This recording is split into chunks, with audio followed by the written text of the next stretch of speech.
안녕하세요. 김동호 목사입니다. 오늘도 날마다 기막힌 새벽에 나오신 여러분을 환영합니다. 하나님께서 오늘도 저와 여러분에게 새로운 은혜, 새로운 깨달음 주셔서 승리하는 하루 허락해 주실 줄을 믿습니다. 오늘 봉독해 드릴 말씀은요, 창세기 12장 1절에서 4절의 말씀입니다. 제가 참 좋아하는 말씀입니다. 여호와께서 아브라함에게 이르시되 너는 너의 고향과 친척과 아버지의 집을 떠나 내가 네게 보여줄 땅으로 가라. 내가 너로 큰 민족을 이루고 네게 복을 주어 내 이름을 창대하게 하리니 너는 복이 될지라.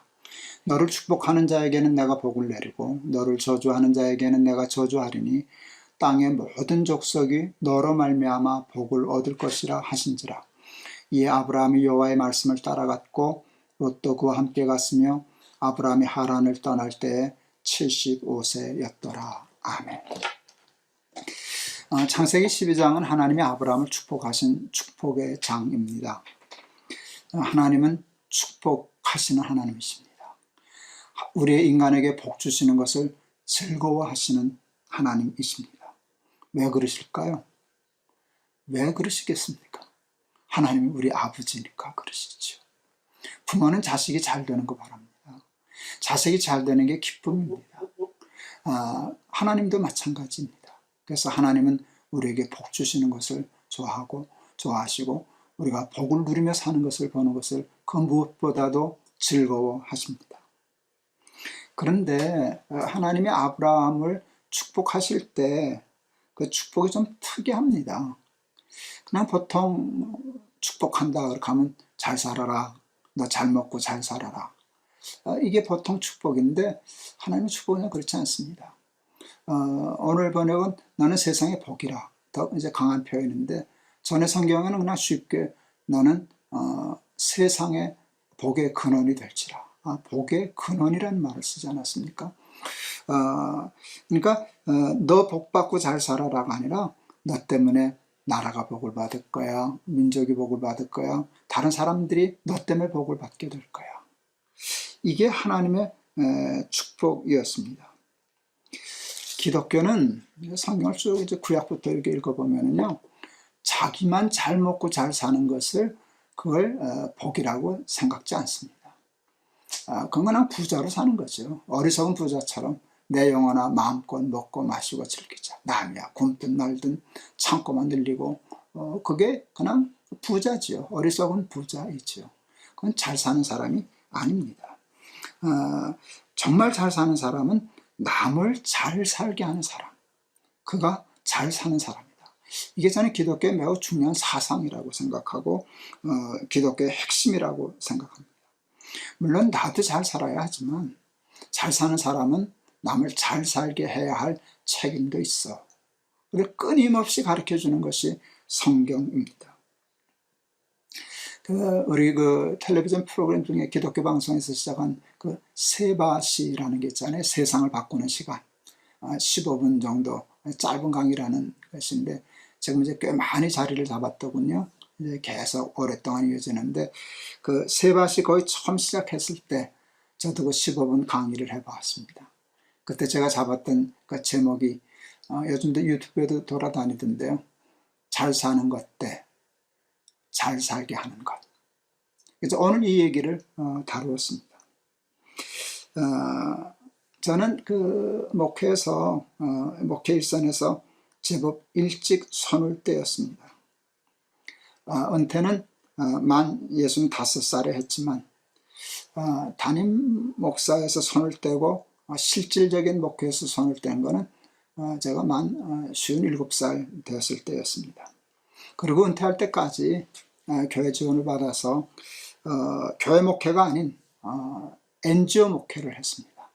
재단을 교회가 설립하고 그 재단 일 주로 하고 교회 연합하는 일, 이제 그 일을 하다가 은퇴를 했습니다. 제가 그런 선택을 하게 될 만한 중요한 동기가 하나 있었습니다. 그것은 마태복음 20장 포도원 주인의 비유에 대한 새삼스러운 깨달음 때문이었습니다. 마태복음 20장에는 우리가 잘 아는 포도원 주인의 이야기가 나옵니다. 이른 새벽에 포도원 주인이 장터에 나가서 일자리를 구한 사람들을 보고 자기 포도원에 하루 한 데나리온의 품삯을 약속하고 들여보냅니다. 그리고 이 포도원 주인은 오전 9시, 정오, 오후 3시, 심지어 마지막에는 오후 5시까지 나가서 장터에서 일자리를 구하는 사람만 보면 무턱대고 자기 포도원에 들여보냈습니다. 오후 5시에 포도원에 들어간 사람은 1시간밖에 일 못했죠. 그 사람에게는 그들에게는 한 데나리온 약속하지 않았습니다. 아마 기대도 안 했을 겁니다. 1시간이라고 하루 품삯 받으려고 하는 그 양심불량인 사람이 어디 있겠습니까? 오늘은 시급만 챙겨도 감사하다라고 하는 마음으로 들어갔었겠죠. 그런데 그 포도원 주인이 그 임금을 계산할 때 마지막에 들어온 사람부터 주는데 그냥 한 데나리온을 턱 주는 것이었습니다. 1시간 일했는데. 그랬더니 먼저 온 사람들은 은근히 기대했겠죠. 그럼 우리는 조금 더 주겠네 했는데 이제 똑같이 주었다라고 하는 게 그 성경의 이야기입니다. 당연히 항의가 있었습니다. 불공평하다고. 그런데 이 주인이 이렇게 얘기해요. 내가 좋은 마음으로 너희들 1시간 약속했잖아. 약속대로 줬잖아.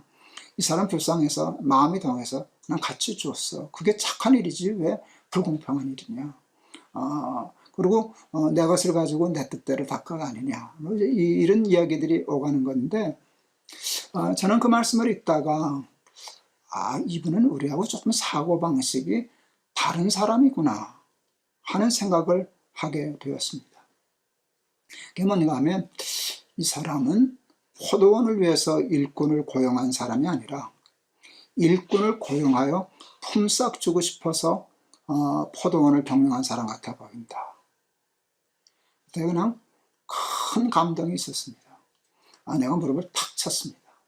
이 포도원 주인의 비유는요, 예수님이 우리에게 하나님 나라, 천국을 설명하시기 위한 비유였거든요.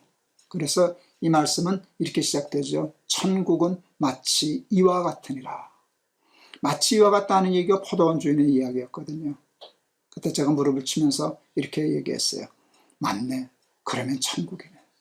저런 마음씨, 저런 가치관, 저런 사고방식을 가지고 사는 사람들이 사는 것이 하나님 나라지.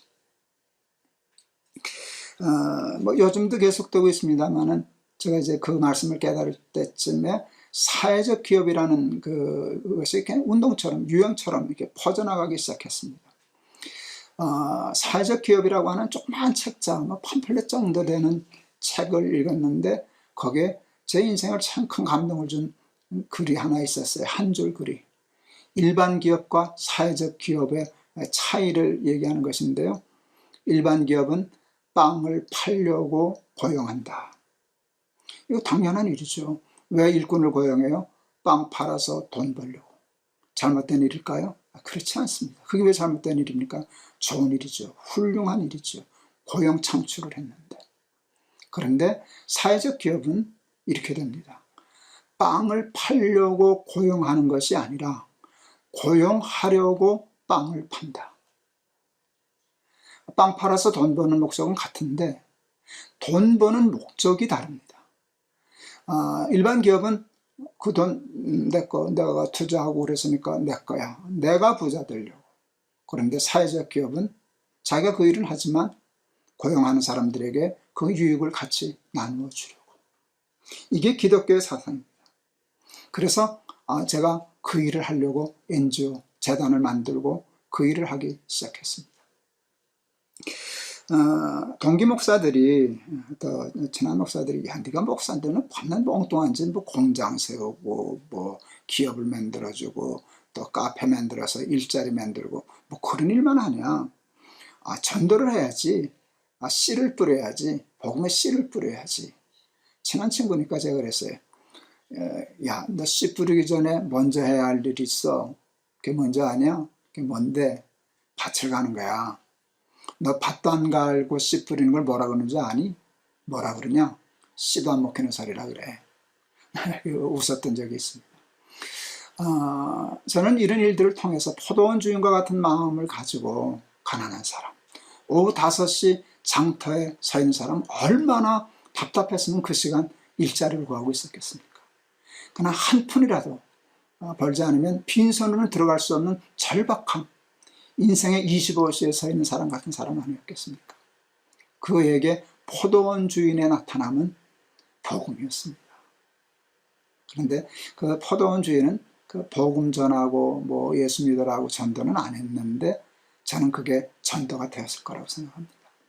복음의 씨를 뿌리는 일을 위해서 먼저 밭가는 행위, 그게 복의 근원이 되는 것입니다. 나 때문에 오후 5시에 들어온 사람도 밥을 먹고, 아침부터 일어나서 일자리를 구한 사람도 일자리를 구하고, 그래서 함께 살아가는 세상을 만드는 것, 여러분 그게 예수 믿는 사람의 본분이 아닐까 싶습니다. 여러분 예수 믿지 않은 사람들 중에도 그런 착한 마음 가지고 그런 사회적 기업을 하고 NGO를 만들고 하는 사람들이 참 많습니다. 그런데 정작 그 일의 원조가 되고 정말 숙달된 조교처럼 보여야 할 우리 크리스찬들은 자기 교회만 생각하고 교회 부흥만 생각하고 교회 성장만 생각하고 이 중요한 복의 근원이 되는 사역에서부터 손을 떼니까 하나님의 나라가 점점 위축되는 것이 아닌가 하는 생각을 하게 되었습니다.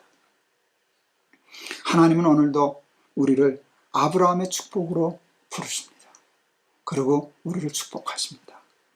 여러분 그 복을 사모하실 수 있기를 바랍니다.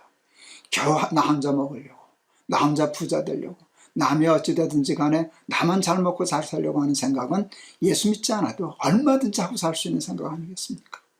예수를 믿는 마음으로 아브라함이 되고 아브라함의 복을 받아 우리 때문에 나라가 복을 받고 민족의 복을 받고 오후 5시 장터에 있는 사람들이 희망을 갖고 그런 세상을 만들어가는 일에 쓰임받는 저와 여러분들이 다 되실 수 있기를 바랍니다.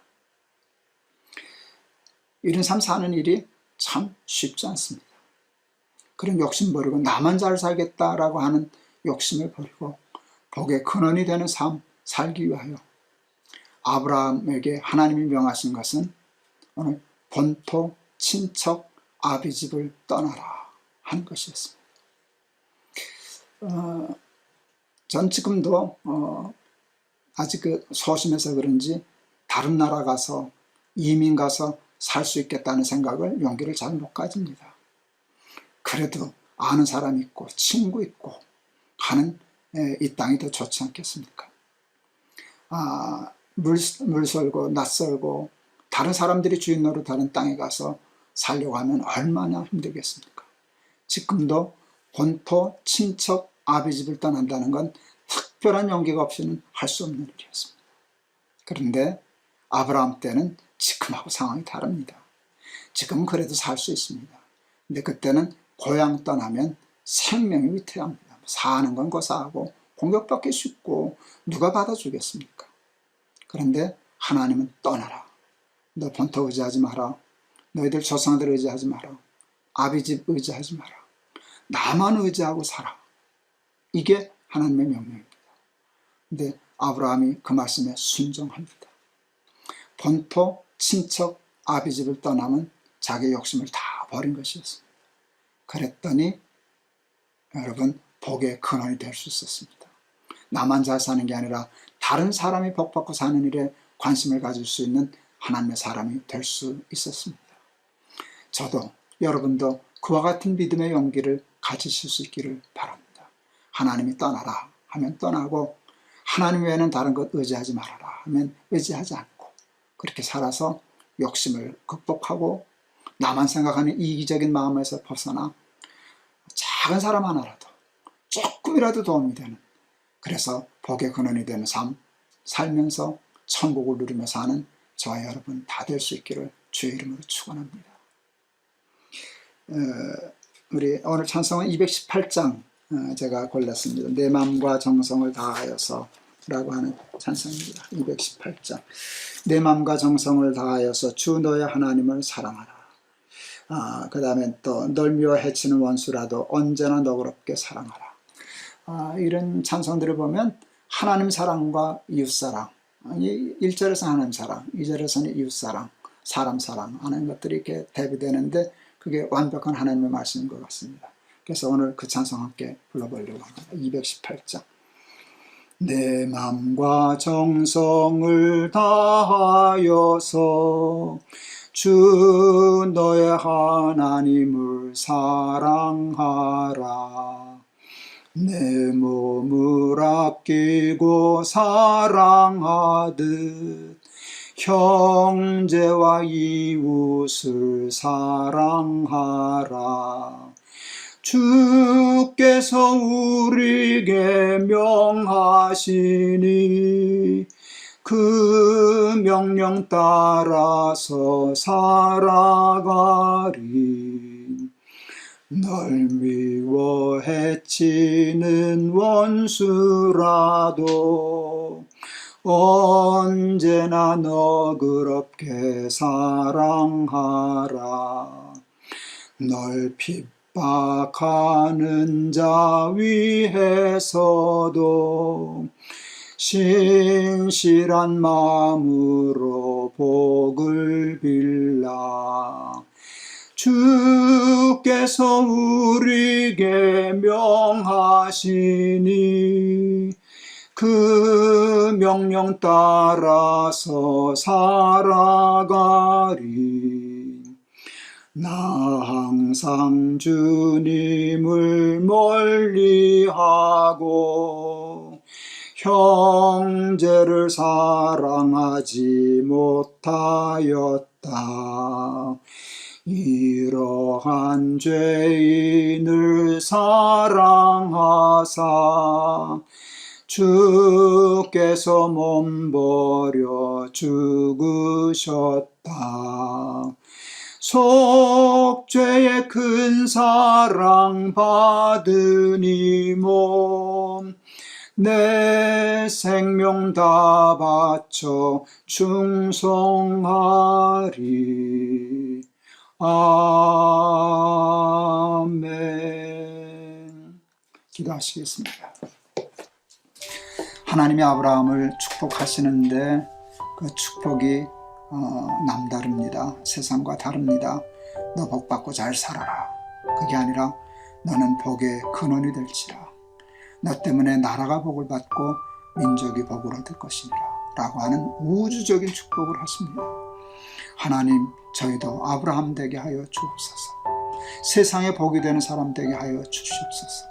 세상에 많은 복 없이 살아가는 사람들이 우리들 때문에 사람들이 예수를 만나고 하나님을 만나고 또 복을 받게 누리게 하여 주시옵소서.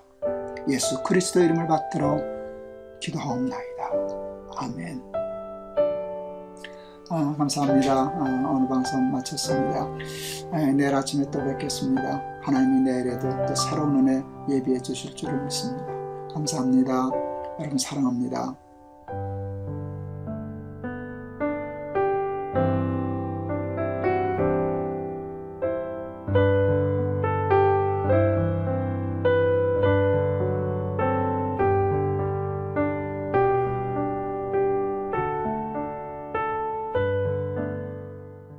안녕하세요. 김동호 목사입니다. 오늘도 우리 날마다 기막힌 새벽 나오신 여러분을 진심으로 환영합니다. 오늘도 피난 방송입니다. 여러분 좀 불편하시고 이렇게 눈에 조금 거스리는 것들이 혹 있을 수 있지만 여러분 그냥 은혜 받아주시기를 부탁드립니다. 오늘 말씀은 요한복음 6장 52절에서 59절 봉독해 드리겠습니다. 그러므로 유대인들이 서로 다투어 이르되 이 사람이 어찌 능히 자기 살을 우리에게 주어 먹게 하겠느냐. 예수께서 이르시되 내가 진실로 진실로 너희에게 이르노니 인자의 살을 먹지 아니하고 인자의 피를 마시지 아니하면 너희 속에 생명이 없느니라. 내 살을 먹고 내 피를 마시는 자는 영생을 가졌고 마지막 날에 내가 그를 다시 살리리니 내 살은 참된 양식이요 내 피는 참된 음료로다. 내 살을 먹고 내 피를 마시는 자는 내 안에 거하고 나도 그의 안에 거하나니 살아계신 아버지께서 나를 보내심에 내가 아버지로 말미암아 사는 것 같이 나를 먹는 그 사람도 나로 말미암아 살리라. 이것은 하늘에서 내려온 떡이니 조상들이 먹고도 죽은 그것과 같지 아니하여 이 떡을 먹는 자는 영원히 살리라. 이 말씀을 예수께서 가버나움 회당에서 가르치실 때에 하셨느니라. 아멘. 예수 믿는 사람들이 참 많습니다. 조금 더 너무 좀 비판적일 수도 있지만, 그러나 조금 더 정확히 얘기하면 예수를 믿는 사람보다는 그냥 교회 다니는 사람들이 더 많을런지도 모릅니다.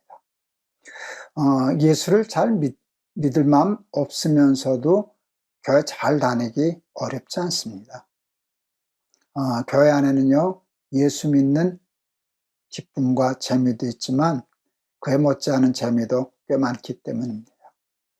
여러분, 교회도 사회 아닙니까? 사회입니다. 사람들이 모여있는 사회입니다. 소사회입니다. 사람들은 사회적인 동물이기 때문에 그 사회에서 영향력 있는 사람 되기를 원하고, 그게 권력이죠. 높아지기를 원하고, 또 인정받기를 원하고, 뭐 그런 것들이 있는데, 그런 욕구 충족하기가 교회가 어렵지 않습니다.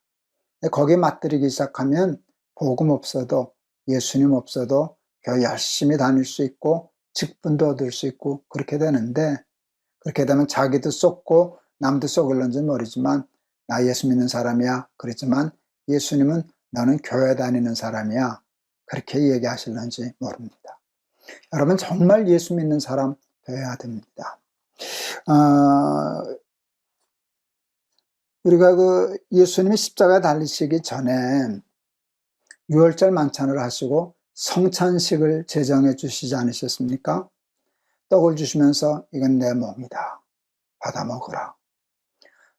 포도주를 따라 주시면서 이것은 내 피다, 마셔라. 그래서 그 성찬 예식을 통해서 신비한 하나님과 예수님과의 합일, 예수님이 내 안에, 내가 예수님 안에, 그래서 둘이면서 예수와 내가 하나 되는 그 관계를 예수님이 설명하신 것이 성찬 아닙니까? 예수 믿으면 그렇게 되어야 한다는 것입니다. 그래야 내 속에, 우리 속에 영생이 있다. 그냥 교회 다닌다고 입으로 주여 한다고 다 하나님 나라에 들어가는 것이 아니니라 하신 말씀의 뜻이 거기에 있다고 생각합니다. 제가 자주 반복하기 때문에 여러분 그냥 이해하시고 또 들어주시리라고 생각합니다. 제가 77년도에 결혼을 했는데요. 77년 8월 15일 날 결혼했는데 아마 1월쯤이었을 거라고 생각합니다. 제가 편지라는 시를 써서 아내에게 보낸 적이 있어요. 제가 시를 잘 쓰지 못하는데 연애하니까 시도 써지더라고요. 제가 이제 편지를 자주 쓰곤 했었는데요. 제가 글씨가 좋지 않아서 좀 아내한테 부끄럽더라고요. 그리고 글씨도 조금 잘 써보고 싶고 그래서 꽤 정성을 들여서 편지를 썼던 기억이 있습니다. 그 편지 쓰던 모습을 가지고 제가 시를 썼었습니다. 편지, 깨끗이 손을 씻고 자리에 앉아 한자 정성껏 편지를 쓴다. 사랑하는 사람에게 쓰는 편지, 진실이고파 아름답고파 썼다간 지우고 또 썼다간 지우고 마음같이 써진 편지 마무리하다 그만 잘못 써진 글씨 하나 쭉쭉 두 줄 그어 지워버리고 계속 쓰면 될 것을 다시 손 씻고 와 처음부터 쓰는 편지, 당신께 쓰는 편지. 아내에게 무슨 약속할 수 있는 게 아무것도 없었어요. 그때 가난한 신학교 학생이었을 때니까. 목사가 된다는 것은 그것에 대한 보장이 없는 것이기 때문에 아내에게 세상적인 것을 약속해 줄 수는 없었어요. 그냥 내 삶을 줄게 하는 마음이었습니다. 열심히 살아서 좋은 삶의 열매 맺히면 그거 당신 줄게 하는 마음으로 그 편지를 썼습니다. 내 삶이 아내에게 쓰는 편지가 되어야 하겠다 하는 마음 착하게 가졌었습니다.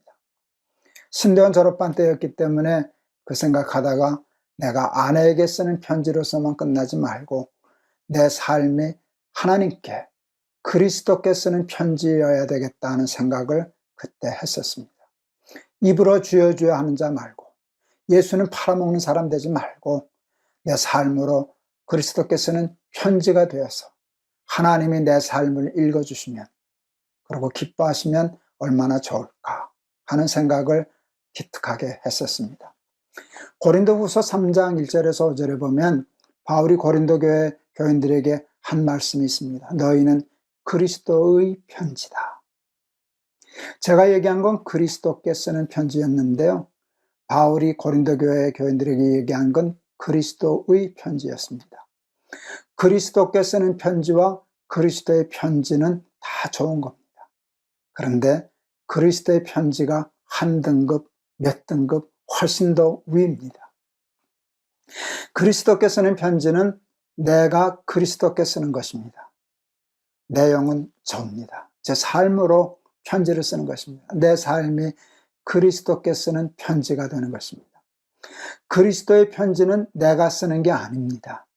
그리스도의 편지는 그리스도가 쓰시는 것입니다. 누구에겐가 예수님께서 편지를 쓰십니다. 근데 내용이 접니다. 그 편지에 예수님이 제 얘기를 쓰시는 겁니다. 그게 그리스도의 편지입니다. 너 김동호 봤니? 김동호가 저번에 저런 일을 했는데 너 그거 아니? 그거 나 참 좋더라. 뭐 이런 식으로 쓰시는 겁니다. 그때 정말 소원이 생겼어요. 예수 잘 믿어서, 예수 정말 잘 믿어서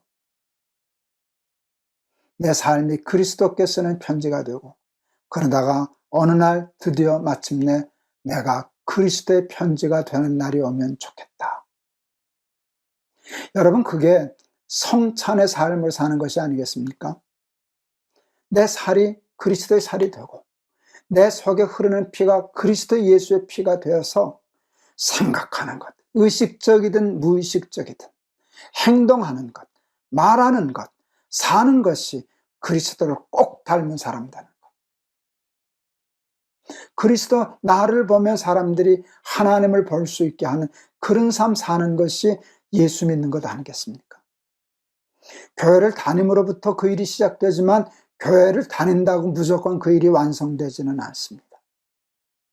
사랑하는 우리 날깃의 가족 여러분, 날마다 하나님의 말씀을 듣기만 하면 뭐 하겠습니까? 좋아만 하면 뭐가 되겠습니까? 그 말씀이 우리의 육신이 되어야 하지 않겠습니까? 말씀이 육신이 돼요. 말씀은 예수님입니다. 예수님의 살이 내 살이 되고 예수님의 피가 내 피가 돼요. 내 생각, 내 행동, 내 삶이 그리스도께 쓰는 편지가 되고 그리스도의 편지가 되어 성찬의 삶을 살아가는 저와 여러분들이 되었으면 참 좋겠습니다. 평양에 최권능 목사님이라고 하는 분이 계셨습니다. 최권능, 본명은 최봉석 목사님이셨더라고요. 예수천당이라는 말로 유명하신 어른이십니다. 신사참배 반대하다가 잡혀가서 경찰에 잡혀가서 고문을 당합니다. 매를 맞으면서도 때리면 예수, 또 때리면 천당, 그러고 매를 맞으셨답니다. 일본 순경의 순사가 넌 왜 그렇게 매를 맞냐? 아프다 소리를 안 하고 때리면 예수 천당 그러냐? 그럴 때 최 목사님이 그러셨답니다. 내 속에는 예수가 꽉 차 있어서 움직일 때마다 삐져나오니 듣기 싫으면 때리지 말아라. 여러분, 그게 얼마나 대단한 말씀입니까? 그게 농담 아니지 않습니까? 그냥 하는 말 아니지 않습니까? 정말 그 속에는 예수가 꽉 차 있어서 의식과 무의식 속에 예수가 튀어나오지 않았습니까? 저는 예수 천당이라는 단순한 말로 전도했다는 말이 쉽게 믿어지지 않았습니다. 어떻게 그 말로 사람이 예수를 믿게 되었을까? 사람은 영적인 동물입니다. 예수가 꽉 차 있는 사람이, 움직일 때마다 예수가 삐져나오는 사람이 그 얘기를 하면 그 말 가지고도 사람을 감화시킬 수 있습니다. 근데 입으로는 예수, 입으로는 천당하지만 그 속에 그 삶이 없는 사람이 얘기하면 사람 안 썩습니다. 그는 빈 말로 듣습니다. 울리는 꽹과리처럼 될 것입니다. 사랑하는 우리 날마다 기막힌 새벽, 우리 친구 여러분, 날마다 기막힌 새벽을 통해서 말씀 밤낮 들으면 뭐합니까? 알기만 하는 사람 되면 뭐합니까? 알면 뭐합니까? 살지 못하면 말씀이 삶이 되고 살이 되고 피가 되고 생각이 되고 삶이 되지 않으면 우리 속에 영생 없다 하셨습니다. 성찬의 삶, 예수님의 살을 먹고 예수님의 피를 마셔 내 살이 예수님의 살이 되고 내 피가 그리스도 예수의 피가 되어 내 안에 그리스도가 내 안에 있는 그런 신비한 삶을 살아가는 저와 여러분들 다 되실 수 있기를 주의 이름으로 축원합니다. 오늘 찬송은 제가 452장 골랐습니다. 내 모든 소원, 기도의 제목, 예수를 닮기 원합니다. 참 좋은 찬송입니다. 내 모든 소원, 기도의 제목, 예수님 닮기 원합니다. 내 모든 소원, 기도의 제목, 예수님 닮기 원함이라. 아멘. 예수님 형상 나 입기 위해 세상에 보아 끼잖네. 예수님 닮기 내가 원하네. 날 구원하신 예수님을 내 마음속에 지금 고도사 주님의 형상 인치소서. 무한한 사랑 풍성한 긍휼 슬픈 자 위로하시는 주. 길 잃은 죄인 부르는 예수 그 형상 닮게 하옵소서. 예수님 닮기 내가 원하네. 날 구속하신 예수님은 내 마음속에 지금 고도사 주님의 영상 인치소서. 겸손한 예수 거룩한 주님 원수의 멸시 참으시사 우리를 위해 고난을 받은 구주를 닮게 하옵소서. 예수님 닮기 내가 원하네. 날 구속하신 예수님을 내 마음속에 지금 고도사 주님의 형상 인치소서. 아멘. 기도하시겠습니다. 예수님 닮게 하옵소서. 성찬의 삶을 살게 하옵소서. 예수님의 살이 내 몸이 되고 예수님의 피가 내 혈관에 흘러 하는 말, 생각, 행동, 삶이 그리스도일 수 있게 하옵소서. 삶으로 그리스도께 쓰는 편지 쓰는 사람 되게 하옵소서. 그리스도께 쓰는 편지 살다가 어느 날 드디어 마침내 그리스도의 편지까지 되게 하옵소서. 사람들이 부족한 것의 삶을 통하여 하나님을 읽어낼 수 있도록, 우리 예수님을 읽어낼 수 있도록 우리들을 축복하여 주시옵소서. 성찬의 삶을 살게 하옵소서. 예수 그리스도 이름을 받들어 기도하옵나이다. 아멘. 오늘 말씀이 저는 참 좋았습니다. 오늘 설교 두 번째 한 겁니다. 거의 다 끝나갈 때 제가 이거 휴대폰으로 찍지 않습니까? 이거 할 때 비행기 모드로 해야 돼요. 그래야 전화도 안 오고 문자도 안 오거든요. 그런데 그걸 깜빡했어요. 근데 다 끝나가는데 안전 긴급 문자가 오는 바람에 방송이 끊겼어요. 그러면 짜증 날까요? 아니요. 그렇죠. 제 양심적으로 오늘 말씀은 귀한 말씀이기 때문에 공을 더 드려라 하는 뜻으로 이 말씀 잘 전하려면 이거 100번 끊어줘도 좋아. 그런 마음으로 방송했습니다. 2번 아니야 10번을 다시 해서 내보내도 하나도 짜증나지 않을 감사할 그런 방송이었다고 오늘 스스로 생각합니다. 여러분, 그냥 교회 다니는 사람 되지 마시고요. 그냥 말씀드려서 지식적으로 율법사들처럼 아는 사람 되지 마시고요. 흉내만 나는 위선자 같은 바리새인 되지 마시고요. 성찬의 삶, 예수님의 살, 피, 그래서 한 몸이 되어서 생각과 행동과 말이 다 예수님 닮은, 예수님과 똑같은 그런 삶 살아가는 저와 여러분 되시기를 바랍니다. 여러분 감사합니다. 여러분 오늘도 승리하세요. 여러분 사랑합니다.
안녕하세요. 김동호 목사입니다.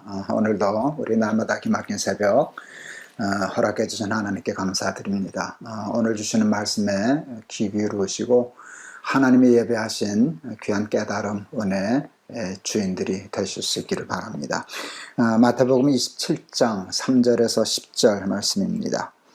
그때 예수를 판 유다가 그의 정죄됨을 보고 스스로 뉘우쳐 그 은 30을 대제사장들과 장로들에게 도로 갖다 주며 이르되 내가 무죄한 피를 팔고 죄를 범하였도다 하니 그들이 이르되 그것이 우리에게 무슨 상관이냐 내가 담당하라 하거늘 유다가 은을 성소에 던져놓고 물러가서 스스로 목매어 죽은지라 대제사장들이 그 은을 거두며 이르되 이것은 핏값이라 성전고에 넣어둠이 옳지 않다 하고 은혼한 후 이것으로 토기장의 밭을 사서 나그네의 묘지를 삼았으니 그러므로 오늘날까지 그 밭을 피밭이라 일컫느니라.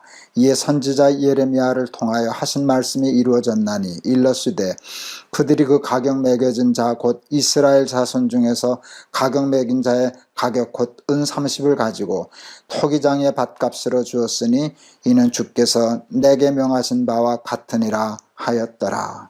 아멘. 우리가 며칠 전에 얼마 전에 가룟 유다와 베드로의 차이가 뭘까 하는 걸 생각했었어요. 차이가 없었죠. 가룟 유다도 예수는 배반했고 베드로도 예수는 부인했고 별 차이 없습니다. 근데 두 사람의 가장 중요한 차이는 회개였다고.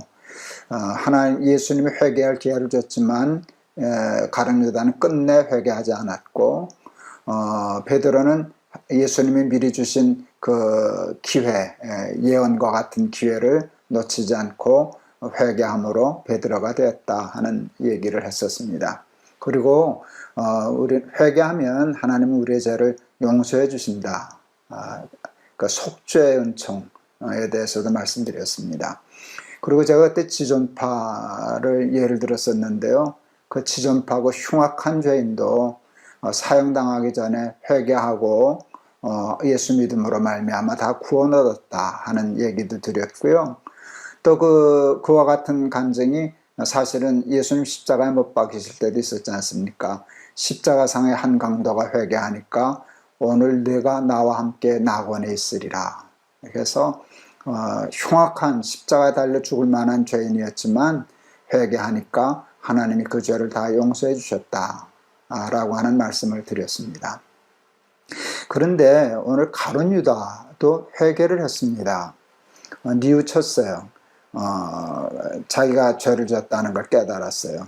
그래서 은 30을 도로 가져왔는데 결국은 가룟 유다의 회개는 이루어지지를 못했어요. 이게 저는 좀 당황스러워요. 왜 지존파나 십자가사의 강도는 그 마지막 때 회개했는데도 그게 통했고 가룟 유다는 회개의 때를 놓쳤을까?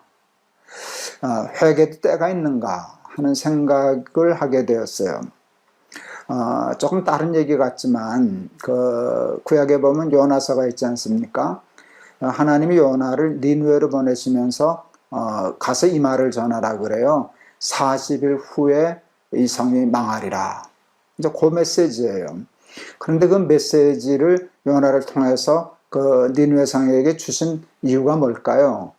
40일 후면 망한다라고 하는 예언은요. 40일 안에 회개하라는 말씀이에요. 회개 기회를 주시기 위해서 그 말을 하신 거거든요. 그냥 멸망시킬 거라면 그냥 가서 멸망시키면 되지.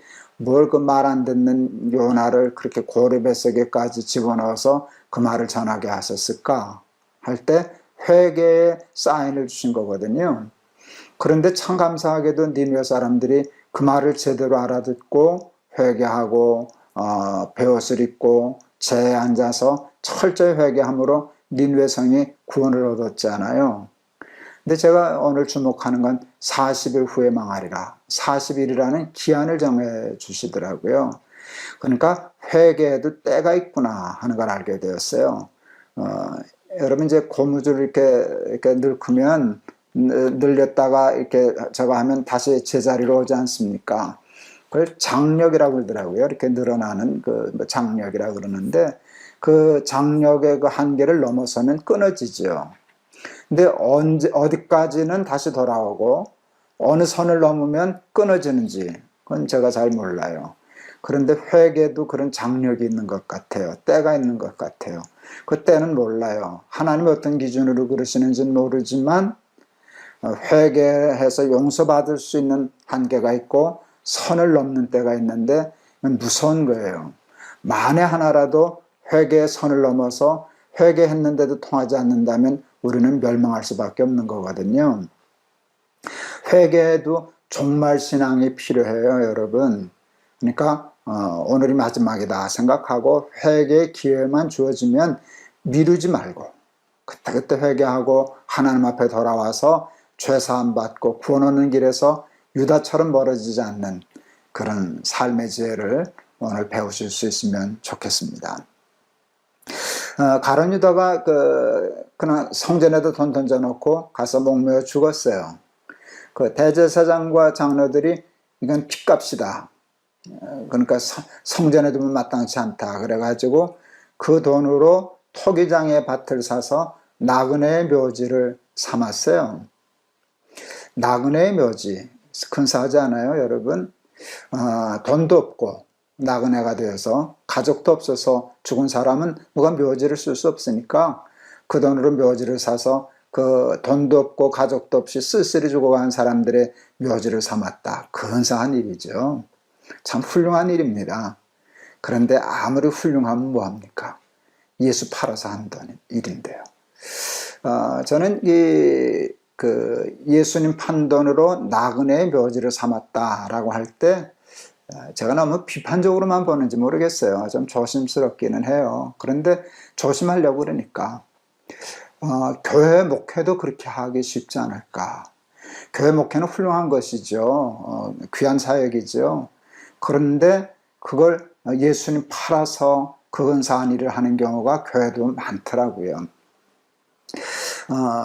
선교사님들 여기 와보니까 선교사님들이 얼마나 수고하고 헌신적인지 몰라요. 젊은 우리 후배 목사님들도 참 훌륭하다, 우리 한국교회 희망이 있다 하는 생각이 드는데요. 간혹 보면 선교지에서 선교에 인간적으로 성공한 케이스의 경우 제가 너무 부정적으로 봐서 그런지는 모르지만 선교사가 왕 같다, 완전히 황제 같다, 그것을 완전히 사유화해서 자기가 그 영광 다 받고 어떤 권세를 부리는 그러는 게 눈에 가끔 띄어요.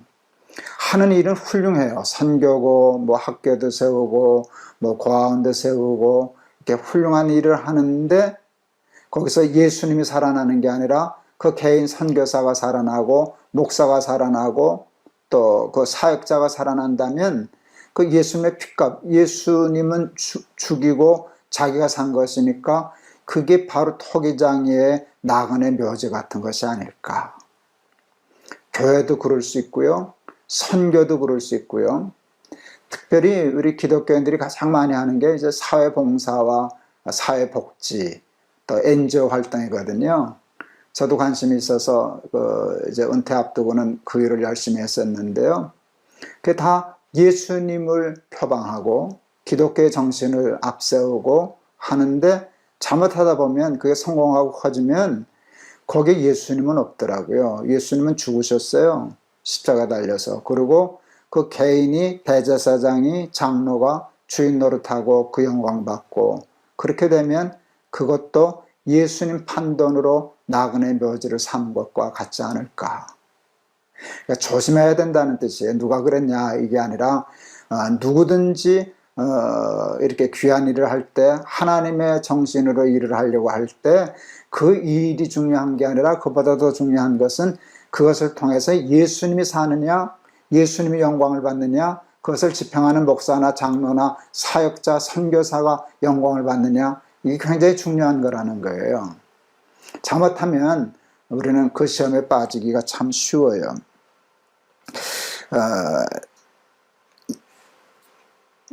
저를 키워주신 목사님이 23년 목회하시다가 은퇴를 하셨어요.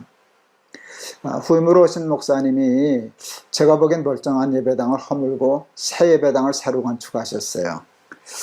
그냥 조금 수리해서 쓰면 될 텐데 돈 많이 낭비하지 않았나 하는 생각이 있었어요. 교육관이나 짓지. 그 목사님하고 은퇴하신 목사님하고 같이 식사를 하다가 제가 불평처럼 그걸 왜 허물었는지 모르겠어요. 그냥 수리를 해서 쓰면 잘 쓸 텐데 그 돈 있으면 그냥 교육관 새로 지었으면 더 좋았을 텐데 그럴 때 목사님이 이렇게 맞장구 쳐주실 줄 알았어요. 글쎄 말이다. 그 친구가 왜 그런다냐. 그러실 줄 알았는데 엉뚱한 말씀이 나오시더라고요. 내 교회인가 뭐. 잘못하면 오해하기 쉬워요. 난 이제 관심 없어. 나 신경 쓰기 싫어. 그런 무책임한 발언이 아니었어요. 내가 은퇴했기 때문에 거기에 끼어들면 안 돼. 그때 저한테 얘기하셨어요. 내가 은퇴했기 때문에 이제 교회를 세울 힘은 없어. 근데 아직도 나는 교회를 무너뜨릴 힘이 있어. 그 괜히 은퇴한 목사가 끼어서 이러쿵저러쿵 하면 그 목사가 어떻게 목회를 하겠나. 그럼 지으면 지는 거고 허물면 허무는 거지. 그 평범해 보이시는 말씀이 저한테는 굉장히 큰 충격을 주었어요. 저도 이제 은퇴를 했잖아요. 은퇴를 했어요. 자꾸 이제 제가 목회하던 교회니까 이것저것 눈에 띄는 경우가 있어요. 저건 저렇게 했으면 좋았을 텐데 저건 왜 저렇게 하나. 하는 생각이 저도 있지 왜 없겠습니까? 그때마다 생각해요. 내 교회인가 뭐. 이제 은퇴했으니까 거기에 자꾸 감나라 배나라 이렇게 주인 노릇하고 아직도 내가 담임 목사인 것처럼 그렇게 착각하면 도리어 위험하겠다 하는 그런 생각이 들었어요. 내가 없어도 되지 않습니까? 그리고 나는 좀 없어져야 되지 않겠습니까? 거기에 하나님이 계시고 하나님이 영광을 받으시고 또 우리 후배 목회자들이 잘하면 되지 않겠습니까? 끝까지 그것이 내 것인 줄 알고 붙잡고 아들에게까지 물려주고 그것을 그런다고 하는 일은 그건 예수님 판단으로 교회 나그네 묘지 삼는 것과 같은 행태가 아닐까 하는 생각을 좀 비판적으로 해보았습니다.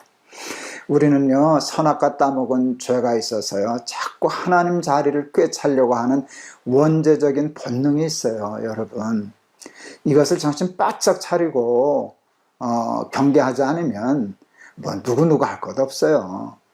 뭐 아무개가 그랬대, 누가 세습했대, 뭐 그거 얘기할 수 있지만 나 잘하세요 그러고 싶어요. 우리도 마찬가지거든요. 그래서 늘 여기 깨어서 나그네 묘지 삼았다. 그 근사한 것을 가장했는데 속에 예수님은 없다. 예수님은 죽으셨다. 그 죽은 자리에 김동호가 있다. 내가 있다. 그렇게 되면 그건 하나님을 속이고 자신을 속이고 세상을 속이는 일이 되지 않겠습니까? 언제나 모든 영광은 하나님께 돌리고 먹든지 마시든지 무엇을 하든지 다 하나님의 영광을 위하여라. 아무리 근사한 일을 해도 그 속에 하나님이 없으면 예수님이 없으면 그건 내 일이지 하나님의 일은 아니지 않습니까?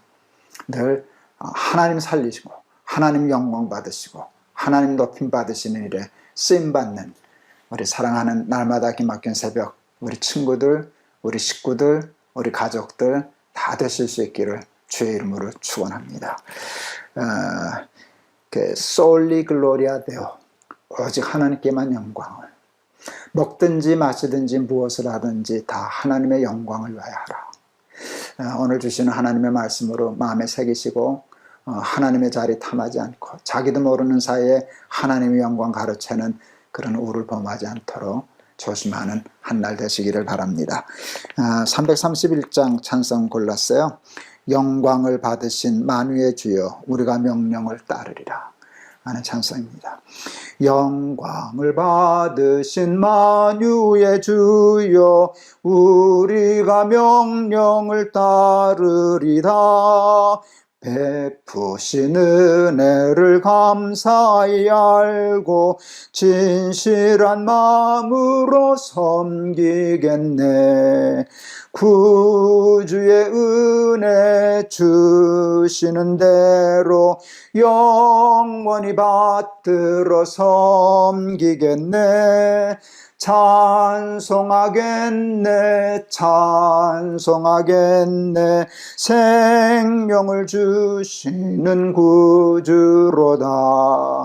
구주를 높이고 잘 공경하여 온유한 마음으로 섬기리다.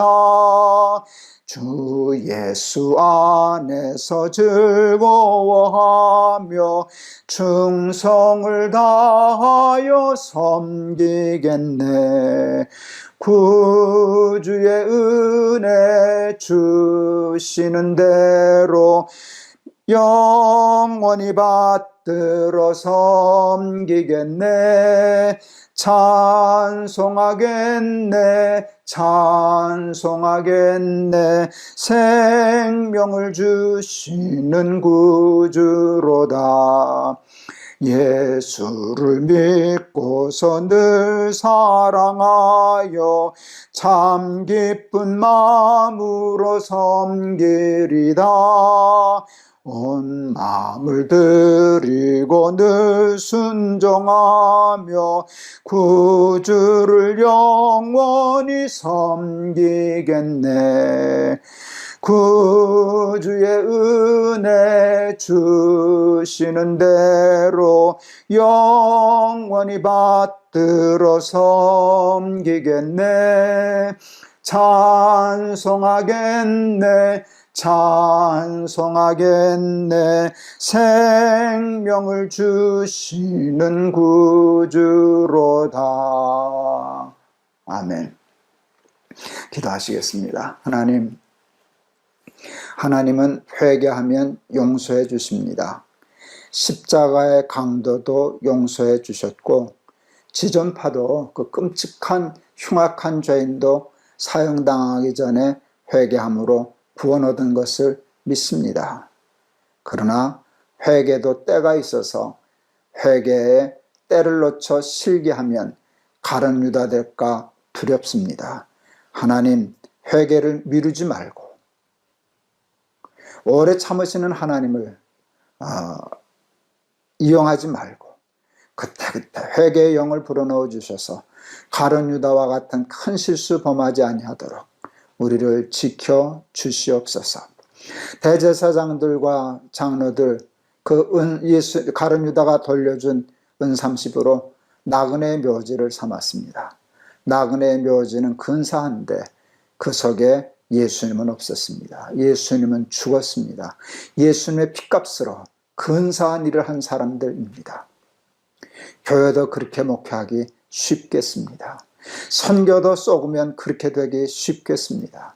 하나님을 팔아서 근사한 일을 하고 그 영광은 자기가 가로채는 그런 실수 우리 참 범하기 쉬운 사람들인데 작은 일이든 큰 일이든 먹든지 마시든지 자기를 부인하고 하나님의 영광만을 위해서 살아가는 참 믿음의 사람들 다 될 수 있도록 우리의 영과 혼과 마음과 생각을 지켜 주시옵소서. 예수 그리스도 이름을 받들어 기도하옵나이다. 아멘. 제가 이렇게 설교하면서도 좀 조심스러워요. 너무 까칠하다, 너무 부정적이다, 너무 비판적으로만 그러지 않나 이렇게 생각하는데 그걸 남에 대해서 생각하면 좀 까칠한데요. 자신에게로 그 화살을 돌리면 은혜가 되더라고요. 우리가 이 말씀에 자유롭지 못하거든요. 그래서 늘 조심하고 깨어있지 않은 뜻으로 받아들이시면 이 까칠하고 부정적인 말씀도 긍정적으로 은혜가 되지 않을까 이렇게 싶습니다. 우리 사랑하는 우리 친구 가족 여러분들이 그렇게 꼭 받아주시는 줄로 믿습니다. 여러분 감사합니다. 오늘도 승리하세요. 사랑합니다.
안녕하세요. 김동호 목사입니다. 오늘도 우리 날마다 기막힌 새벽 허락해 주신 하나님께 감사드립니다. 오늘도 하나님께서 저희들에게 예비하신 은혜의 말씀을 준비해 주신 줄을 믿습니다. 오늘 봉독할 말씀은 시편 20편 1절에서 9절의 말씀입니다. 제가 봉독하겠습니다. 환난 날에 여호와께서 내게 응답하시고 야곱의 하나님의 이름이 너를 높이 드시며 성소에서 너를 도와주시고 시온에서 너를 붙드시며 내 모든 소재를 기억하시며 내 번제를 받아주시기를 원하노라. 내 마음의 소원대로 허락하시고 내 모든 계획을 이루어 주시기를 원하노라. 우리가 너의 승리로 말미암아 개가를 부르며 우리 하나님의 이름으로 우리의 깃발을 세우리니 여호와께서 내 모든 기도를 이루어 주시기를 원하노라. 여호와께서 자기에게 기름 부음 받은 자를 구원하시는 줄 이제 내가 아노니 그의 오른손에 구원하는 힘으로 그의 거룩한 하늘에서 그에게 응답하시리로다. 어떤 사람은 병거, 어떤 사람은 말을 의지하나 우리는 여호와 우리 하나님의 이름을 자랑하리로다. 그들은 비틀거리며 엎드러지고 우리는 일어나 바로 서도다. 여호와여 왕을 구원하소서. 우리가 부를 때 우리에게 응답하소서. 아멘. 마태복음 20장에 보면 우리가 잘 아는 포도원 주인의 비유가 있습니다. 이른 아침에 나가서 일자리를 구하는 사람들을 고용해서 하루에 한 데나리온 품삯을 약속하고 일꾼들을 들여보냈습니다. 그런데 이 주인은 9시에도 나가고 12시에도 나가고 또 오후 3시에도 나가고 오후 5시에도 나가서 이렇게 일꾼들을 불러서 포도원 일을 시켰습니다. 오후 5시에 나간 사람은 1시간밖에 일 안 했죠. 그런데 품삯을 주는데 1시간이란 사람부터 주는데 그에게 한 데나리온 하루 품삯을 다 주었습니다. 그러니까 하루 종일 일했던 종들은 은근히 기대했겠죠. 약속은 한 데나리온 했지만 1시간이란 사람도 한 데나리온을 주는 거 보니까 나는 더 주리라 생각했는데 주인은 똑같이 한 데나리온을 주었습니다. 그러자 하루 종일 땡볕에 일한 그 종들이 불평했습니다. 당신 참 불공평하다고. 어떻게 1시간이라는 사람하고 하루 종일 땡볕에서 하루 종일 일한 사람을 똑같이 주느냐고 불평했습니다. 저는 그 종이 당연한 얘기를 했다고 생각합니다. 그건 옳은 항의였습니다. 그런데 저는 그 성경을 읽다가 이런 생각을 해봤어요. 쉽게 말하면 1시간이라고 하루 품삯 받은 사람은 횡재한 사람인데요.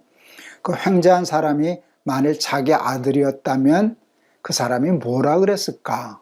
포도원 주인을 당신 참 불평등한 사람이라 그랬을까? 당신 참 훌륭한 사람이라 그랬을까? 하는 그런 생각을 해봤어요. 만일 자기 아들이었다면 그 주인에 대한 인식이 달라졌을 거예요. 저 사람은 참 훌륭하다. 어떻게 저런 마음을 품을 수 있나. 이렇게 시각이 바뀌었을 거예요.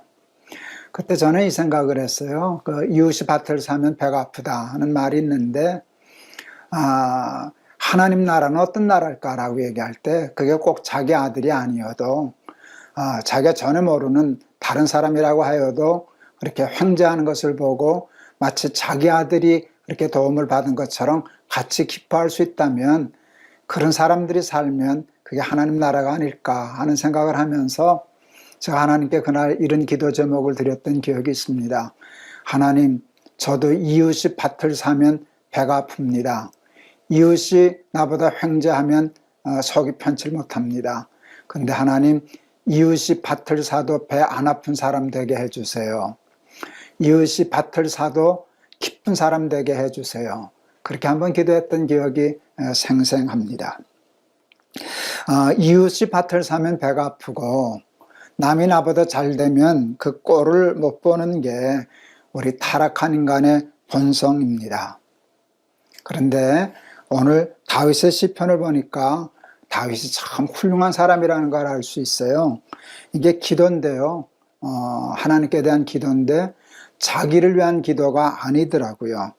하나님 나한테 이런 거 해주세요. 나 이렇게 되게 해주세요.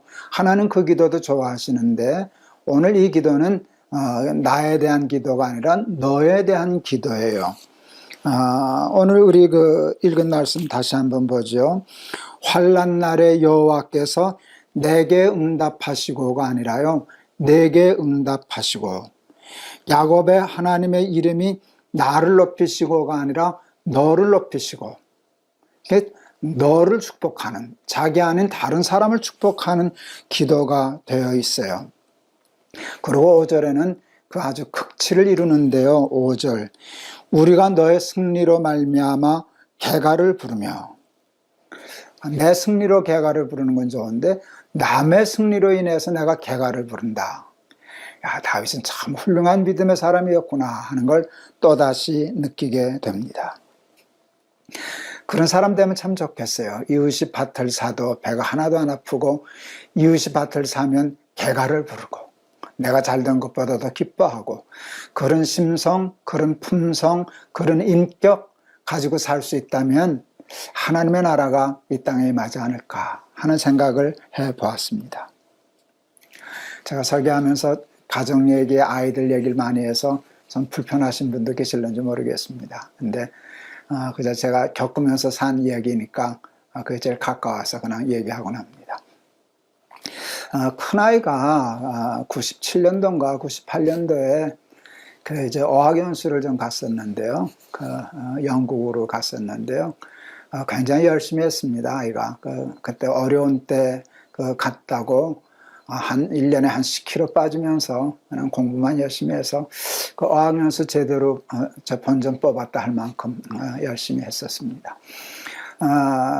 무슨 어느 유명한 미국의 대학에서 하는 어학의 자격 시험이 있었는데요. 등급이 있더라고요.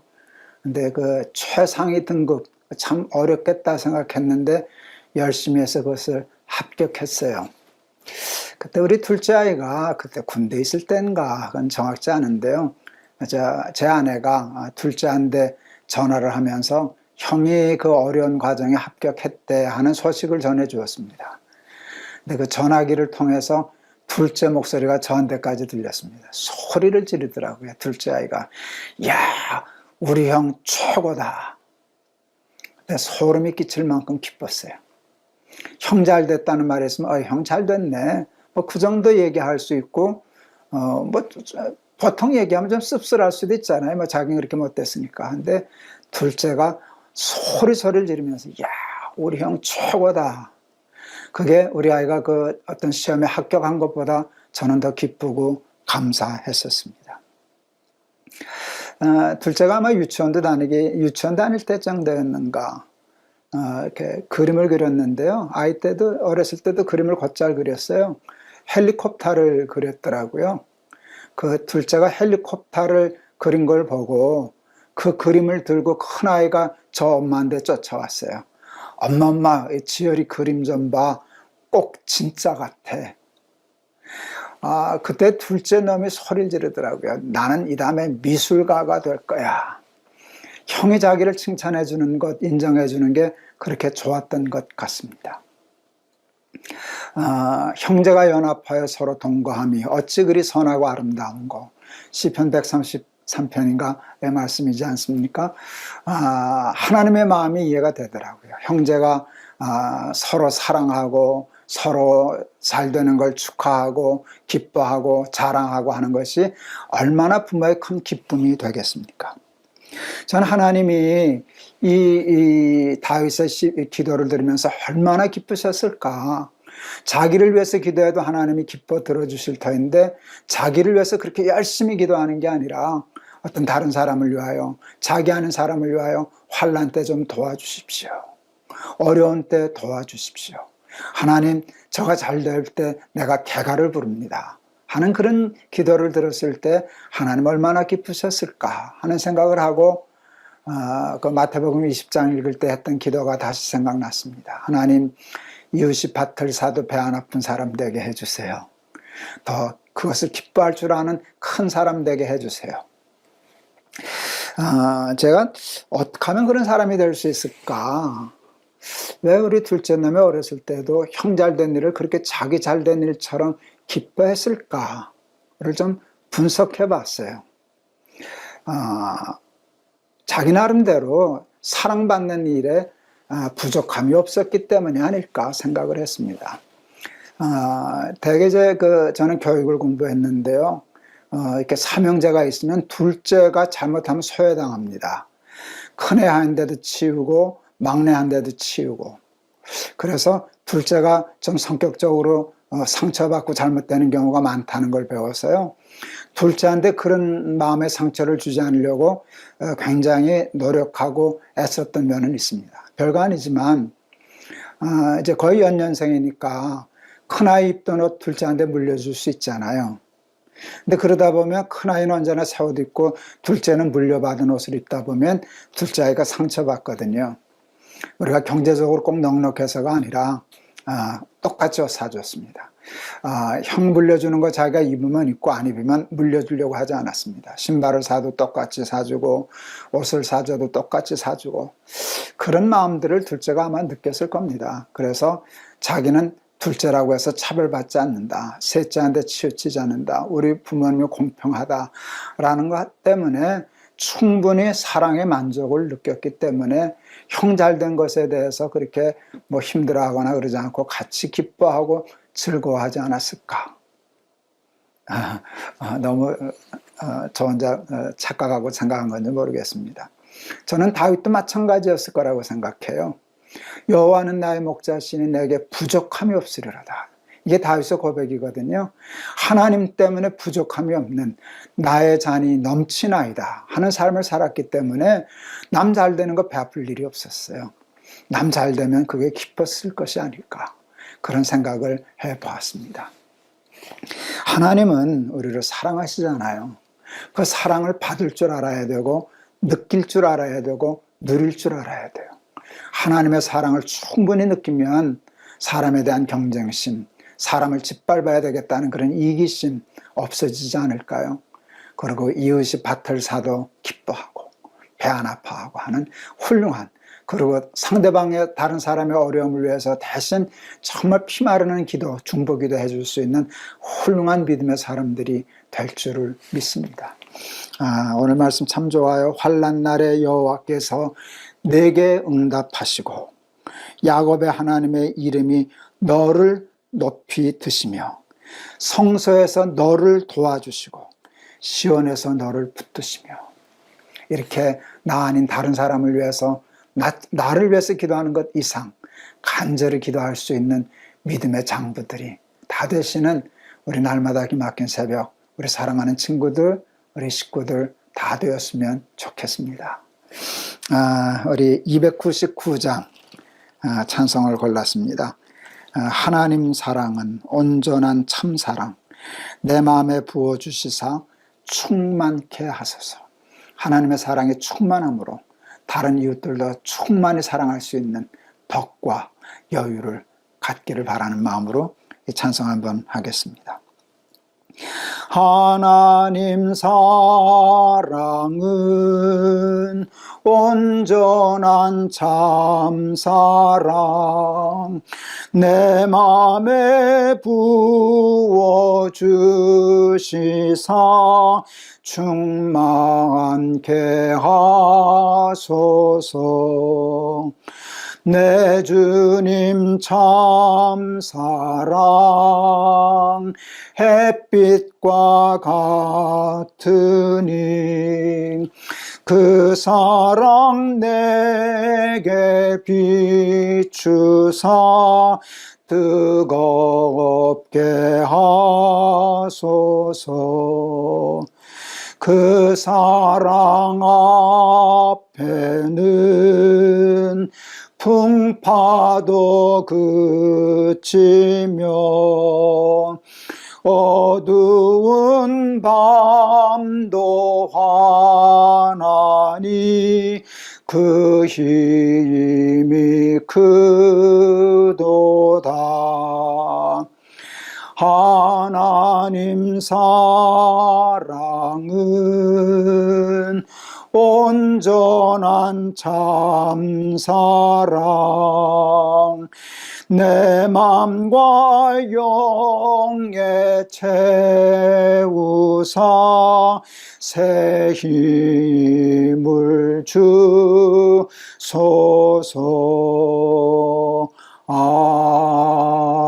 아멘. 기도하시겠습니다. 하나님, 참 다윗이 부럽습니다. 어떻게 남을 위하여 이렇게 기도할 수 있습니까? 너의 승리로 인하여 개가를 부르겠다고 이렇게 말할 수 있습니까? 하나님, 이런 믿음, 이런 신앙의 인격 참 부럽습니다. 하나님을 목자로 삼아 부족함이 없는 나의 잔이 넘칩니다 고백하는 은혜의 생활 때문에 형제와 경쟁하지 않고 이웃이 밭을 사도 배 안 아파하고 어려운 것을 기뻐하고 자기 일보다 더 즐거워하는 그런 큰 덕의 사람이 된 줄을 믿는데, 하나님, 저에게도 우리 사랑하는 날마다 기막힌 새벽, 우리 사랑하는 친구들과 가족들에게도 이 은혜와 이 축복을 허락하여 주시옵소서. 예수 그리스도의 이름을 받들어 기도하옵나이다. 아멘. 감사합니다. 오늘도 귀한 말씀 우리에게 주신 줄을 믿습니다. 예수를 믿으면 믿을수록 우리의 삶의 인격이 더 높아지고 삶의 덕도 커져야 되지 않겠습니까? 그것이 복의 근원이 되는 삶, 세상을 축복하는 사람, 세상의 덕이 되는 사람 되는 거라고 생각하는데, 저는 오늘 다윗의 시편 20편이 참 좋았습니다. 여호와께서 내게 복을 주시기를 원하신다. 내 승리로 내가 개가를 부른다. 이런 인격 갖고 살다가 하나님 앞에 가는 사람 되었으면 좋겠습니다. 여러분 감사합니다. 여러분 사랑합니다.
안녕하세요. 김동호 목사입니다.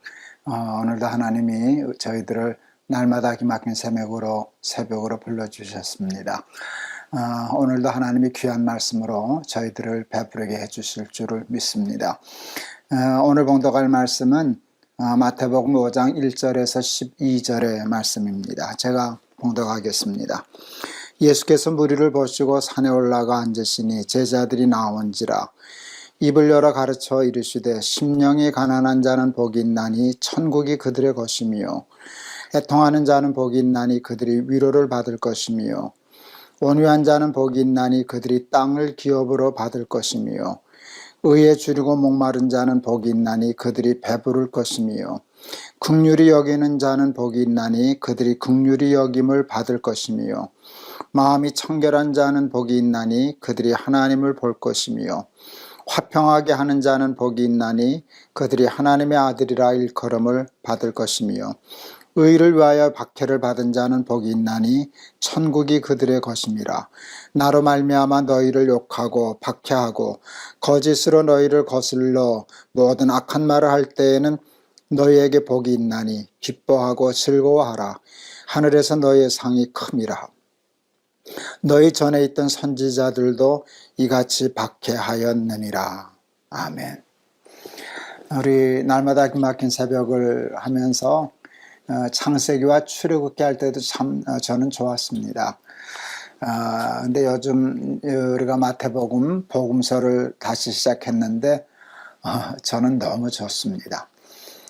예수님에 대한 말씀이 많아서, 그리고 예수님이 직접 하신 말씀을 다룰 수 있어서, 들을 수 있어서 얼마나 좋은지 모르겠습니다. 오늘부터 그 유명한 산상보훈이 시작됩니다. 오늘 본문은 그 유명한 산상보훈의 팔복입니다. 약간 흥분되는 것을 느낄 수 있습니다. 산상보훈 팔복은 예수님이 말씀하신 복입니다. 예수를 잘 믿으면서 얻을 수 있는 그 이제 축복에 대한 말씀인데, 무엇을 복이라고 생각하며 사는가가 참 중요합니다. 사람들은 보통 무엇을 복이라 그러면서 살고 있을까요? 그러면 대개 정해져 있습니다. 장수, 무병장수, 건강하게 오래 사는 것, 그리고 부유하게 사는 것, 그리고 형통하게 되는 것, 이제 그런 것들이 대개 사람들이 바라고 기대하는 복이 아닐까요? 그런데 예수님이 말씀하신, 이제 우리가 하나하나 다뤄가려고 그러는데요. 예수님이 말씀하신 팔복 중에는 그 보통 우리들이 얘기하는 세상적인 복은 들어가 있지는 않습니다. 이거 굉장히 중요한 것이죠. 그래서 오늘 하나하나 이제 다뤄보려고 그러는데, 세상이 얘기하는 복과 하나님, 우리 예수님이 말씀하시는 복의 차이가 뭔가, 그 수준차는 뭔가, 왜 예수님은 그것보다 이것을 더 복이라고 말씀하셨나 하는 것들을 우리가 공부해 가면 굉장히 귀한 축복의 시간이 되리라, 그렇게 생각합니다. 오늘은 이제 팔복 중에 첫 번째 복을 한번 다뤄보려고 그래요. 심령이 가난한 자는 복이 있나니 천국이 저희 것이며. 심령이 가난하다는 말은 무엇일까요? 여러 가지로 추석할 수 있겠는데요. 그냥 저는 쉽게 그냥 욕심 없는 가난한 마음이라 이렇게 생각했습니다. 신라권은 낙원을, 천국을 말씀하셨기 때문에, 근데 그 천국을 잃어버린 이유가 죄 때문이지 않습니까? 선악과 따먹고 죄 지어서. 근데 성경은 죄의 원인을 욕심이라고 그러지 않습니까?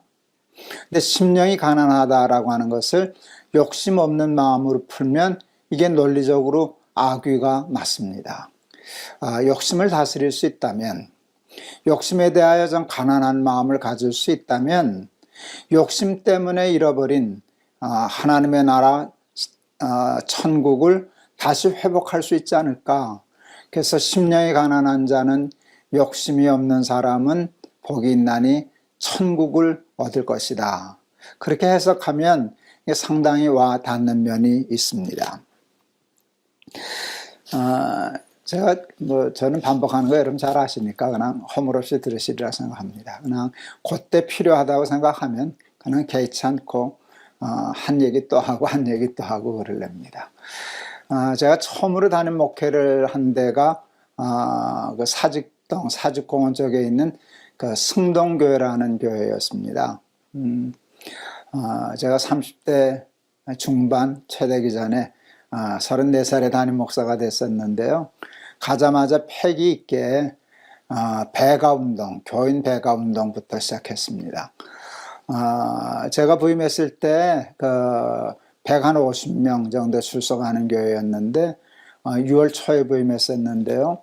12월 말까지, 그해 말까지 300명 출석하는 교회 만들겠다라고 하는 게 첫 목회의 목표였습니다. 그리고 그 목표를 달성하기 위하여 전략을 세우고 기도하고 교인들과 함께 몰아붙이고 한참 그러고 있었을 때인데 새벽 기도하고 기도하는데 하나님이 저한테 그러셨어요. 왜 300명이냐? 느닷없이 아주 공격적으로 왜 300명이냐? 그럴 때 제가 참 당황했었죠. 칭찬받아야 할 일인 줄 알았는데 하나님이 격려하시고 칭찬해 주실 줄 알았는데 하나님이 영 못마땅하여 하셔서 하시는 말씀이라는 것을 감정적으로 느낄 수 있었기 때문입니다. 왜 300명이냐? 그때 제가 굉장히 중요한 걸 깨달았어요.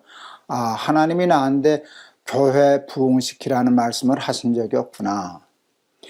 교인 배가 운동하라는 명령을 내리신 적이 없구나. 그냥 내가 내 욕심에 그러는 것이구나 하는 것을 알게 되었어요. 목사가 여러분 교회를 부흥시키는 일이 잘못된 일은 아니지 않습니까?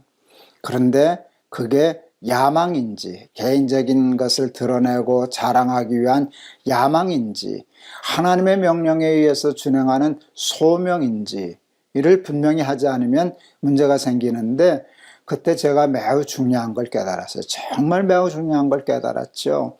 그게 뭔가 하면 내가 소명을 가장한 야망에 썩었구나. 자랑하고 싶어서.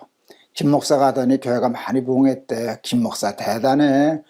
그 사람과 젊은 사람 만만치 않은데 이런 소리 듣고 싶어서 그게 의식 속에 보다 무의식 속에 더 많이 있었겠지만 하여간 어쨌든 그게 의식이든 무의식이든 그 마음이 제게 있었던 것은 분명하고 하나님이 그것을 많이 걱정하셨다는 걸 알게 되었어요. 하나님 앞에 회개하고요. 그 배가운동 중재하고요. 교인들에게 그 얘기를 다 전해드렸어요. 제가 이렇게 쏘갔습니다. 이게 하나님의 명령이 아니라 제 개인적인 야망 때문이었는데 이거 교회 이렇게 배가 되고 그렇게 하면 교회도 안 되고 저도 안 됩니다. 이거 안 하겠습니다. 다시는 하나님 앞에 교인들의 숫자로 목회하지 않겠다는 다짐을 하고 약속을 드렸던 기억이 있습니다. 그때 그 이후로 완벽하게 제가 야망을 버리고 목회를 했다 그럴 수는 없습니다. 그게 그렇게 쉬운 게 아닙니다. 그러나 그 깨달음은 그 결단은 제 목회에 가장 큰 도움이 되었습니다. 자빠지면 또 일어나고 실수하면 또 고치면서라도 이게 소명인지 개인적인 야망인지 그게 야망이라고 생각하면 그것을 제거하고 포기하고 빼버리고 하는 일들을 많이 했는데 저는 그것이 심령이 가난한 자가 되기 위한 발버둥질이었다라고 감히 말씀드릴 수 있을 것 같습니다. 저 야구 좋아했습니다. 야구 동네 야구죠. 제가 선수 생활한 건 아니니까 잘했고요. 동네 야구지만 저는 그래도 늘 4번 쳤습니다. 그리고 동네 야구에서는 홈런 꽤 많이 쳐봤습니다. 여러분 동네 야구도 홈런이 될 때 기분은 그게 보통 기분이 아닙니다. 그 배트에 공이 맞아서 느낌이 있습니다. 맞는 순간 홈런이라는 걸 이제 대개 알게 되는데요. 그게 언제 홈런이 나는가 하면 완전히 힘이 빠진 상태에서 풀 스윙이 됐을 때 홈런이 나더라고요. 그래서 야구를 하든 다른 운동을 하든 늘 프로들이 하는 말이 힘 빼. 힘이 들어가면 이렇게 안타가 안 나고요. 홈런은 절대로 안 나고요. 그래서 힘을 빼라. 그렇게 얘기하곤 합니다. 여러분, 인생도 마찬가지라는 생각이 들어요.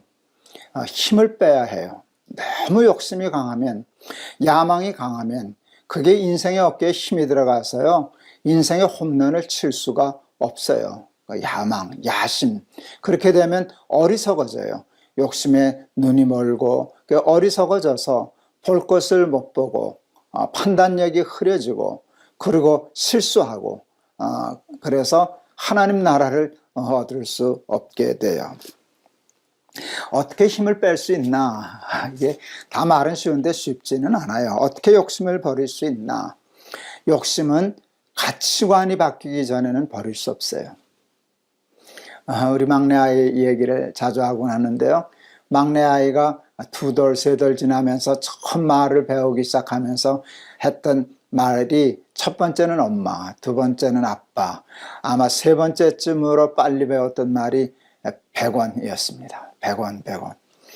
그 100원이 뭔지도 모르지만 저 형들 따라서 100원 받아서 가게에 가서 장난감 시계도 사고 껌도 사고 사탕도 사고 하는 동안에 100원의 가치를 배웠지요. 100원의 가치를 아니까 욕심이 생겨서 그 욕심 채우려고 그 말부터 배웠죠. 어느 날 이제 신방 가려고 가방 들고 나섰는데 이놈이 문 앞을 막더라고요. 그러고 100원 달라고. 아빠 100원 그랬어요. 100원짜리 하나 주고 가려고 주머니를 뒤졌더니 100원이었고 500원이 있었습니다. 이 자식 수지 맞았네 하고 내가 500원을 줬습니다. 근데 문제가 생겼습니다.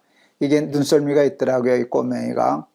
그 500원짜리를 이렇게 손에다 올려놓고 돈 한 번 보고 나 한 번 보고 돈 한 번 보고 나 한 번 보고 돈 같기도 하고 아닌 것 같기도 하고 그거 보고 웃어서 픽 웃었더니 이놈이 오해했습니다.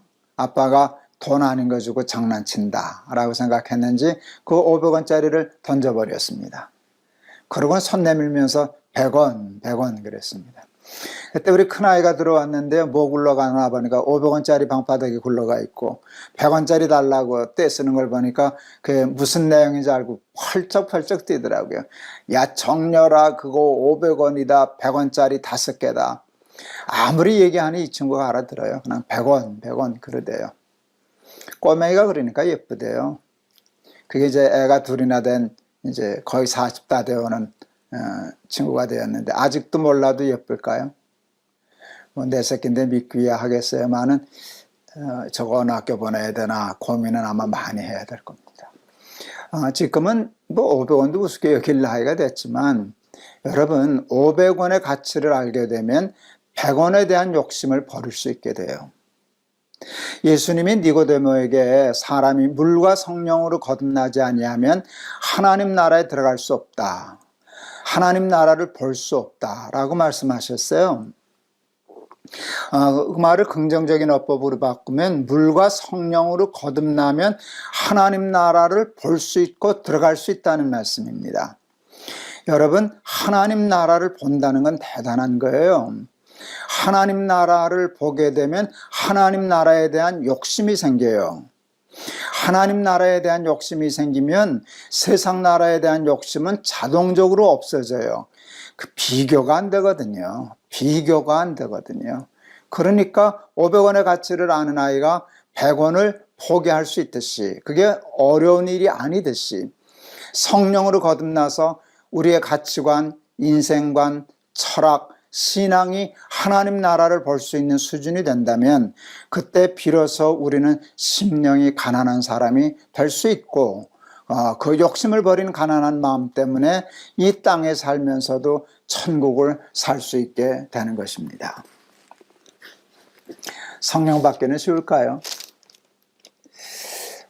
하나님이 주시고 싶어 하시는 게 성령이기 때문에 구하면 주십니다. 구하라 찾으라 두드리라 마태복음 7장 버전이죠. 이게 누가복음이나 다른 복음에도 있는데 누가복음에는 똑같이 되어 있는데요. 하나가 달라 있어요. 구하는 자에게 아버지께서 성령을 선물로 주시지 않겠느냐. 너 돈이나 다른 건 다 잘 구하는데 성령으로 거듭나게 해달라는 기도는 잘 안 하더라. 너 그거 하면 내가 너 성령을 선물로 줄 터인데. 우리가 오순절날 초대교인들이 성령 받는 걸 보니까 몇 날이 못 가서 받더라고요. 예수님 승천하시면서 떠나지 말고 성령 기다려라. 아버지 약속하신 것을 기도하면서 기다려라. 그랬는데 그게 정말 며칠 못 가서 오순절을 맞고 그리고 성령 받고 거듭났을 때 여러분 그분들의 첫 현상이 먼저 와서 욕심이 없어졌잖아요. 내 것이 없어졌잖아요. 내 것은 내 거, 왜 내 거 가지고 너 욕심내? 안 돼. 이건 내 거야. 이런 게 없어져서 유무상통이 이루어졌고 그 순간 그 자리에서 즉시 교회가 하나님 나라가 되고 말지 않았습니까? 여러분 늘 하나님 앞에 기도할 때 그냥 하나님 성령으로 거듭나게 해주세요. 인생관이 바뀌게 해주세요. 예수 믿으면서 가치관이 달라지게 하여 주세요. 이 땅의 것을 욕심내지 말고 하나님 나라의 것을 욕심내게 해주세요. 그래서 심령이 가난한 자 되게 해주세요. 그래서 오늘 약속하신 대로 예수님 약속하신 대로 천국이 저희 것임이라 하는 말씀에 증인되게 해주세요. 그렇게 기도하면서 살아가는 저와 여러분들이 다 되셨으면 좋겠습니다. 제가 우리 찬송을 골랐어요. 288장 예수를 나의 구주 삼고 성령과 피로서 거듭나니 이 세상에서 내 영혼이 하늘의 영광을 누리로다. 하늘의 영광을 누리면은요 땅의 영광은 욕심 없어져요. 그러면 가난한 마음이 돼요. 그러면 이 땅에서도 천국을 살아요. 우리가 많이 부르는 찬송인데 오늘 같이 하겠습니다. 예수를 나의 구주 삼고 성령과 피로서 거듭나니 이 세상에서 내 영혼이 하늘의 영광 누리도다. 이것이 나의 간증이요 이것이 나의 찬송일세. 나 사는 동안 끊임없이 구주를 찬송하리로다. 온전히 주께 맡긴 내 영 사랑의 음성을 듣는 중에 천사들 왕래하는 것과 하늘의 영광 보리로다. 이것이 나의 간증이요 이것이 나의 찬송일세. 나 사는 동안 끊임없이 구주를 찬송하리로다. 주 안에 기쁨 누림으로 마음의 풍랑이 잔잔하니 세상과 나는 간 곳 없고 구속한 주만 보이도다. 이것이 나의 간증이요 이것이 나의 찬송일세. 나 사는 동안 끊임없이 구주를 찬송하리로다.